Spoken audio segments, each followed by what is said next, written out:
We're getting some reports coming in, possibly some accidents caused by this, but traveling on Interstate 77 north of Statesville is hazardous right now, especially in that area just to the south of Highway 421. So I'm going to put these storm reports that we've got officially in, and I can actually now show you the track of the first tornado.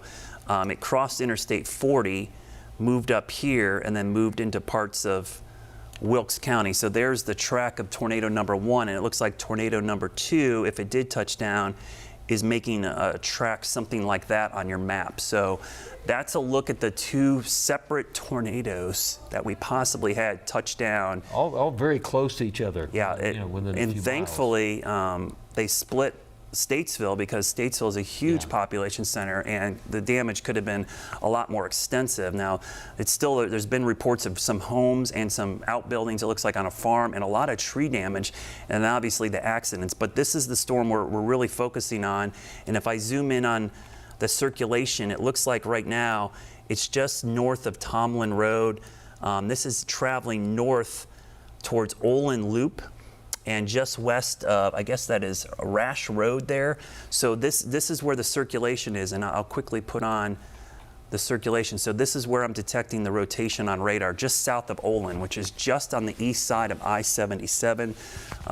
So if you're in Olin, you know anybody in Olin, tell them to get to the middle of their house, away from the outside walls and windows. And if you're watching me right now, a lot of folks aren't getting these warnings probably because they don't have 3 different ways, or they don't have their phone with them, or they're obviously not watching TV. Text them, call them. I'm telling you, the best way people get warnings nowadays is still human-to-human contact, people telling them that something is coming, and they're more likely going to listen to a friend or neighbor or colleague telling them to seek shelter than something popping up on their phone or even seeing something. It's a way to get the word out, because it's really unsafe driving right now. There's a lot of heavy rain. In addition to this, there's no thunder or lightning.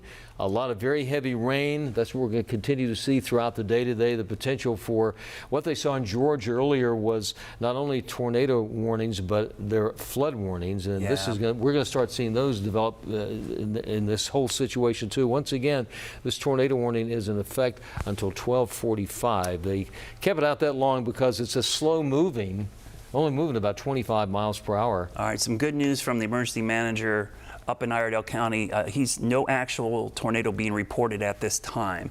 So it sounds like they've got enough law enforcement and fire department people on this storm that they're able to give us real-time data. But I'll tell you what, looking at the radar here, Larry, so I just turned off GSP, which is the Greer, South Carolina radar, and I'm turning on just the FAA radar out of Charlotte Douglas, and I can clearly see a hook just to the east of I-77, and it's about to cross area right around Olin. So this is the circulation right there. That is a hook echo on the terminal Doppler radar. And if I switch over to the velocity data, that's also right where I'm detecting the rotation. So this is basically crossing I-77. So this is radar indicated currently.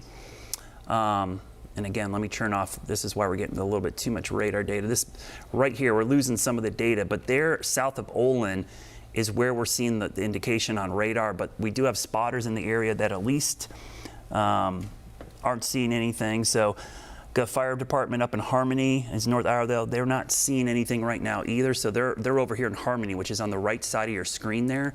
So we've got people in Harmony, and it sounds like people in south of the storm looking at it, and they're not detecting anything at least touching the ground. Well, they can spin up